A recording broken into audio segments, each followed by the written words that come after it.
Arkadaşlar burası yine Karadeniz'e bağladı. Dağlar bulut kapladı ve yağmur başladı. Biz de gidiyoruz zaten. Hoşça kal Königs.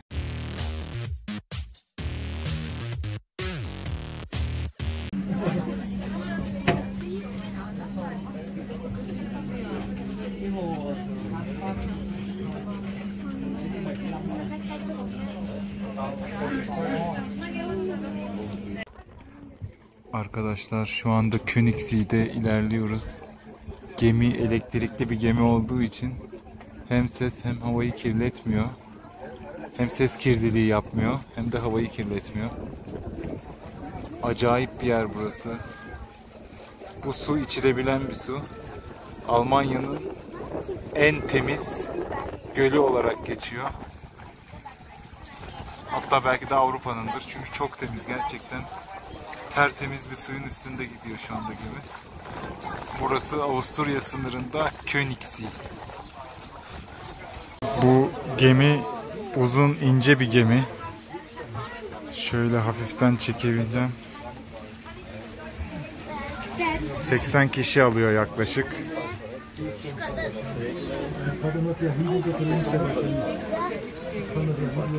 Evet, dıştan görünüşü de şu şekilde. İkizi.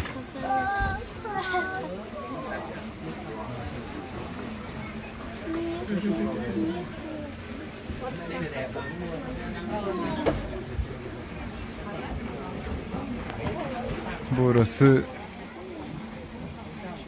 Königssee.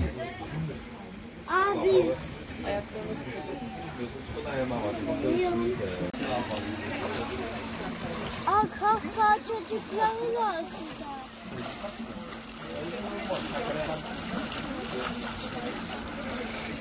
Yine İnce uzun bir göl. Çok ince. Yaklaşık 100-200 metredir kalınlığı.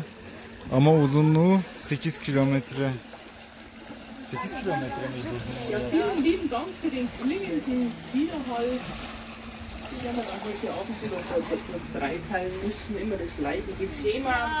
Wir zwei Verbot bekommen ja nur. Bu ilk durak San Bartolomeo Kilisesi.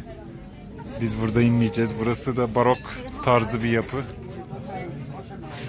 Fazla çekemedim, biraz kalabalık ortam.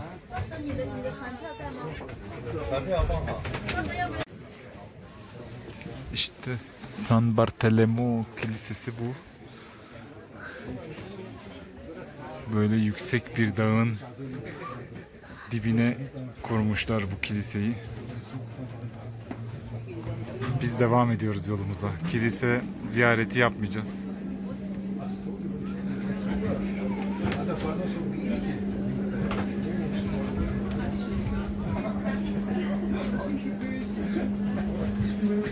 Mavi beyaz biliyorsunuz Bayern'in bayrağı. Bayrağının rengi. Ortam çok güzel ve huzurlu arkadaşlar. Suyun berraklığına bakar mısınız ya?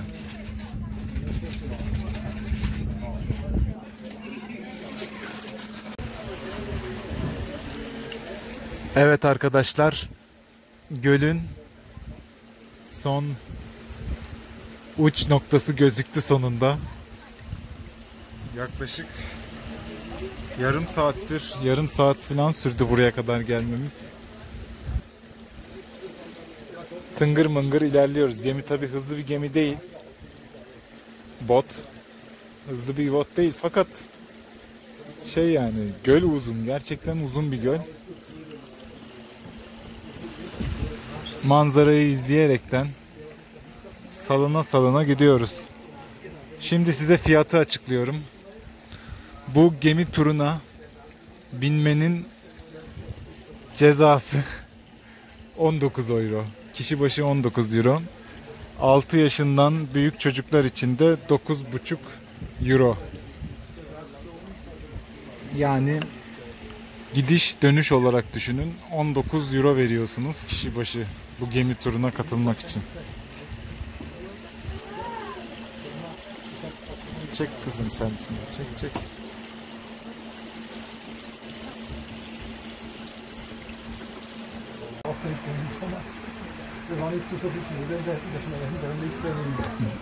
Bu gölün etrafında birkaç tane şelale var arkadaşlar. Bu da onlardan biri.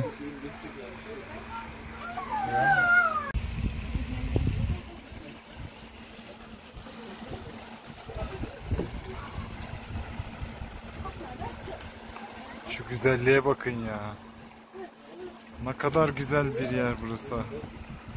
Arkadaşlar yani Münih'e burası çok yakın bir yer değil.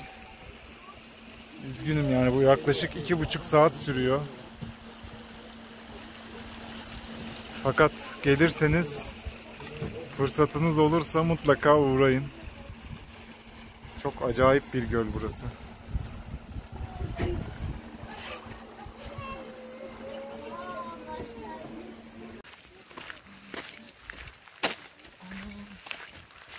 Benim direkt halim. He. Atalım. Gerçek atıyorum.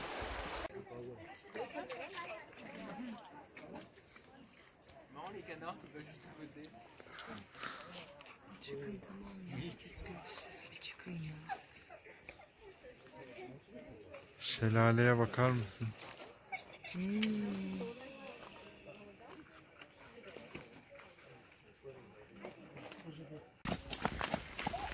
Gördüm. Bu gölün etrafında böyle bir patika yol var. Erken gelirseniz yürüyebilirsiniz. Çok güzel, rahat, yürümesi rahat, güzel. Hava da çok temiz. Tavsiye ederim yani. Burayı da.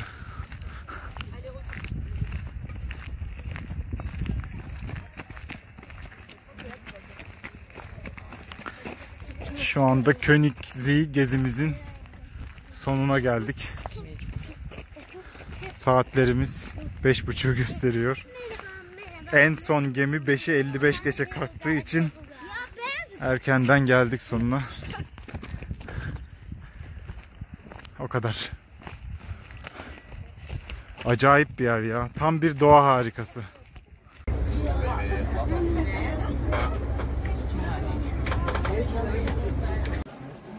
Ay. Ve tombuluk. Sorry. Tombuluk. Bunlar en küçük yani. Tombuluk bebek. Tombuluk bebek. Ist ja nicht so, dass ich bin rum. Baba bir göster. Das wäre nicht das Schönste, aber das ist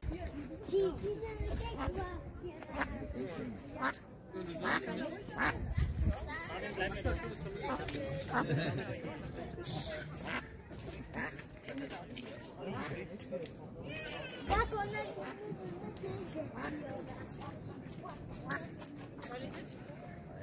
schön reingefiltert, ne?